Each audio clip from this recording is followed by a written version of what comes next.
एक इतनी बड़ी कंपनी जिसको यूनिकॉर्न का टैग मिला, जिसका ब्रांड एम्बेसडर खुद शाहरुख खान हुआ करता था, फिर भी कुछ ऐसा हुआ कि कंपनी की वैल्यूएशन रातों रात 99% गिर गई। जी हाँ, मैं बात कर रहा हूँ बायजूस की। आखिर ऐसा क्या हुआ कि बायजूस की वैल्यू इतनी गिर गई? आइए जानते हैं। शुरू से शुरू करते हैं। 2011 में बायजू रविंद्रन ने ऑनलाइन एजुकेशन की दुनिया में एंटर किया एंड बायजूस के नाम से एक कंपनी स्टार्ट की जिसने घर घर में अपनी जगह बना ली। विजुअलाइजेशन टेक्निक्स यूज करके बायजूस में साइंस एंड मैथ्स जैसे सब्जेक्ट्स इजी तरीके से पढ़ाए जाते थे एंड स्टूडेंट्स को भी वो विजुअल्स देखकर पढ़ना बहुत ही अच्छा लगता था। धीरे धीरे कंपनी बहुत ग्रो कर गई, so much that they even signed Shah Rukh Khan as their brand ambassador. Everything was going well, then suddenly came the COVID-19 pandemic, जिसके बाद लॉकडाउन की वजह से ऑनलाइन एजुकेशन सेक्टर में बहुत बूम आया एंड इस अपॉर्चुनिटी की वजह से बायजूस को बहुत फायदा हुआ and the company decided to acquire various other companies. Aggressive acquisitions further solidified its position with the $300 million deal with White Hat Jr. and the fundraising campaigns during the pandemic brought millions of dollars into the company's reserves. However, after the pandemic was over, चीजें बायजूस के expectations के हिसाब से नहीं चली.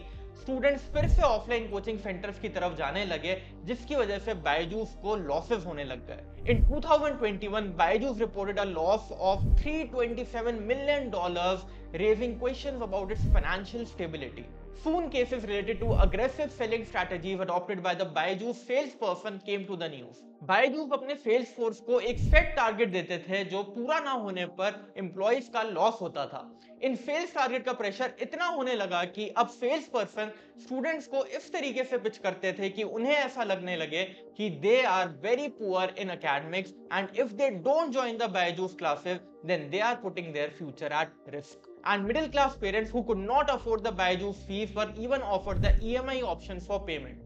Apart from this, the company also encountered corporate governance issues that began to erode its reputation.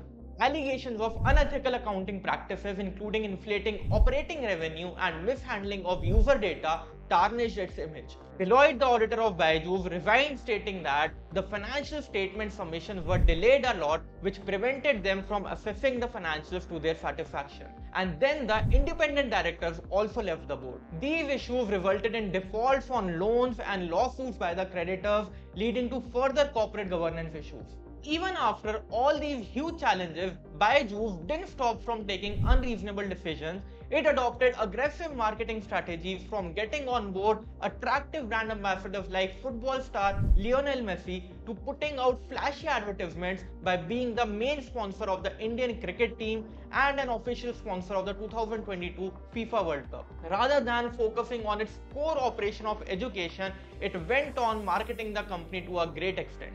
Overselling technology rather than courses added to its challenges. Due to all these things, guys, the promoter shareholding in the company dipped from 71.6% in 2015 to 21.2% in 2023. In April 23, company faced a high-profile raid, raising concerns about potential foreign exchange violations. After these back-to-back allegations, the key shareholders have no trust in Byju's and now they are calling for an extraordinary general meeting to propose the ouster of Baiju Ravindran as the group CEO. The sources said that the investors want an interim CEO to be appointed after the ouster of the management and reconfiguration of the board of directors. Last month, in February 2024, the parent company of Byju's, Think and Learn, announced its rights issue to raise around $200 million, valuing the company at $22 million, which was only 0.1% of what it was once valued. And recently, the news came that the rights issue has been fully subscribed. As per the founder, Baiju Ravindra, this is the only viable option in front of them to prevent permanent value erosion, work on immediate liquidity crisis, and also help in paying off the debts and the vendors and creditors. Of this $200 million right issue, Ravindran and his family have pumped in $45 million to maintain their shareholding of around 23% in the company. अभी ये किस्सा चल ही रहा है and अब देखना बाकी है कि आखिर बायजूस वापस से अपनी रेपुटेशन को बना पाता है या नहीं. बट तब तक के लिए हम सारे बायजूस की गलतियों से बहुत कुछ सीख सकते हैं. Number 1, we should focus on the core purpose of the business and avoid doing forced selling. Number 2, we should not invest excessively in marketing when we don't have the funds to pay for it. Number 3, we should not create immense pressure on the sales teams to keep selling more and more to justify their costs. Number 4, we should acquire only what we can sustain. Unnecessary acquisitions can lead to increased losses if the acquired company doesn't perform well. Number 5, we need to be very serious about corporate governance and compliances because now regulations have become very strict. We saw the importance of compliances in the Paytm case also. And number 6, guys, most importantly, we need to pay attention to the debt. Only take loans that you can repay. तो ये थी guys Byju's की आज तक की कहानी। आपके क्या व्यूज हैं इस पूरी केस स्टडी पर कमेंट्स में जरूर से बताइएगा। That's all for now. Video पसंद आई हो तो लाइक कर दीजिए, दोस्तों के साथ शेयर कर दीजिए और चैनल को जरूर से सब्सक्राइब कर दीजिए। और किस टॉपिक पर ऐसी और डिटेल्ड वीडियोस आपको चाहिए जरूर से बताइएगा इन द कमेंट सेक्शन।